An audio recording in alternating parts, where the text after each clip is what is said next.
Миний хувьд энгийн л нэг өдөр байсан юм. Нар гарчихсан, ажлаас чөлөө авчихсан. Бүтэн 8 цагийн нойртой хоноод өшөө 12 цагийг ганцхан өөртөө зарцуулах боломжтой догтлсон мөч байлаа. Өдөр болгон кофе ууж өдрөө эхлүүлдэг юм чинь энэ удаад сайхан эрүүл эхлүүлэе гэж шийдээд сүвтэ цай авахар болов. Найзынхаа Монголоос явуулсан борцогтой, шар тостой, шар будаатай, говийн хийцтэй цайг 2 сар хайрлаж хадгалсныг найруулж аваад тухтай нараа галтгооны ширээн дээр суун уулаа.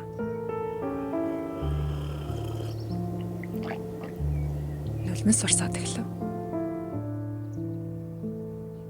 Одоо усан дээрээ хавирганы ясаа хий миний хүү гэж хэлж байгаа эмээ минь нүдэнд харагдана.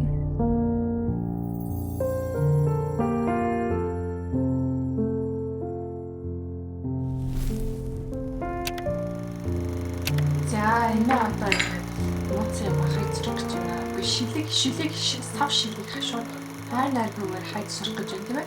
А? Шилээ хайж сурах гэж байна тийм ээ? Угааж хадгалахгүй юу?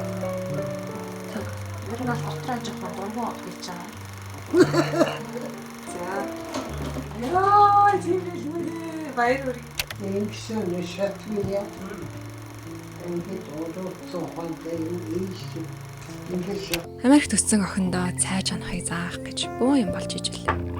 Ясиж яах гэдэг зүгээр л keep it simple, minimal and simple хэмээн эргүүлэн заах гэж оролцсон үе сайхан мэт. Эмээгийн минь чансан цай ямар сайхан болдог гэж тостой, creamy, шар будаатай цайнд биеинд ормогц бүх эд эсрүү сэлж очоод хамаг хорийг минь гадагшлуулж байгаа юм.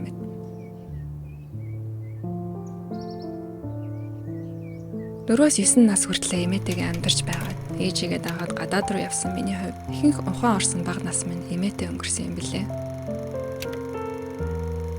Нэг зүйлийг тод санддаг юм. Эмээ нууцаар чихэр амандаа өмгцэн байхаар нь олж мэдээд ууртай нараагүй надаа л да гэтэл өөрийн амнаасаа аваад минийх рүү хийтэл нүл тамхи хамтагдаж билээ. Тэрнээс хойш л эмээгээс чихэр голж үзээгүй юмдаг.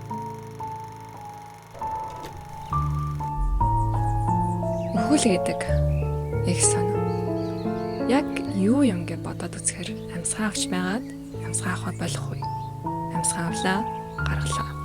Авах боллоо, гаргахаа боллоо.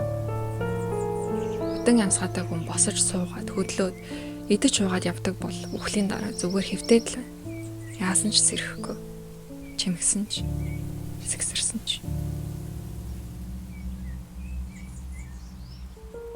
Яг тэр мөчөд их шоконд ордог юм билээ.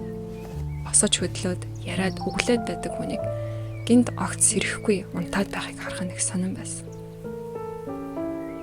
Харж тассан байдлаар нь дахиж ганц ч болох нь харчих юмсан гэж бодож шунаад байдаг юм шиг байна. Ганц удаа гүлхийг нь харчих юмсан, инээхийг нь харчих юмсан, босоод бие засхыг нь харчих юмсан. Шунталтай наргагүй өрөн барайн талхан дээр овоолоод түрхэж байгааг нь харах юмсан. Уй гашуугийн эхний үе шат энэ гэдэг юм билээ. Хүлэн зөвшөөрөхийг хүсдэггүй. Хитрхи хүнд санагдаад байгаа болохоор өөрийн эмоцноосоо тасраад тархиараа бодож эхэлдэг. Юу ч мэдрэхгүй зүгээр л хийх ёстой юмаа хийгээд оршоод л яваад байдаг. Аль болох өөрийгөө завгүй байлгах гэж хичээнэ. Харин энэ дарагдсан эмоц хоримтлагцаар уур уцаар болдог. Би ажил дээрээ буцалсан уур анх удаа мэдэрч үзсэн. Цээжинд гал хасаад, гидс мушгиралтаад, хоолоо хорсоодж байгаа юм шиг. Нас ахих тусам уужуу болдог байтал улам гал очно хасаад байдаг юу болох нь энэ вэ хэмээн өөрийгөө зэмлсэн.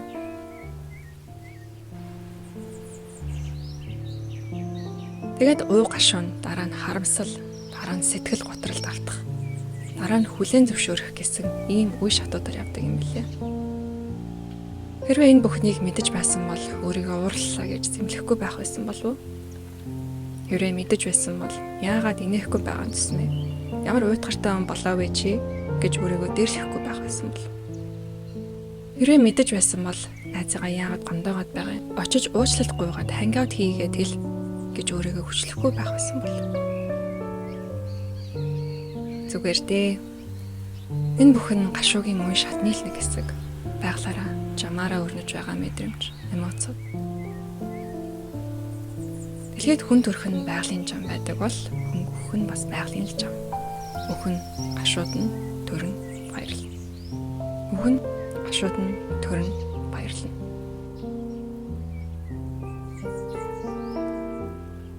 За ууж суухдаа эмэм нь бодогцоор цаашлаад Монгол соёл, түүх, уламжлалт ёс, идэж удаг хүнс ямар хүндэлмээр хайрламар юм эмэм бодогдно. Сайхан эмэм нь миний бага насны бөгөөд миний гарал үүсэл, их хорон, удам түүх, ёс заншлын төлөөлөл юм байна. Эмэм нь миний бахархал, миний үн цэний их үсэр юм байна. Байхгүй боллоо гэд гашуудах биш. Байсанд нь талархаад таныгаа үдээ. Тань сайхан оршороо эмээ.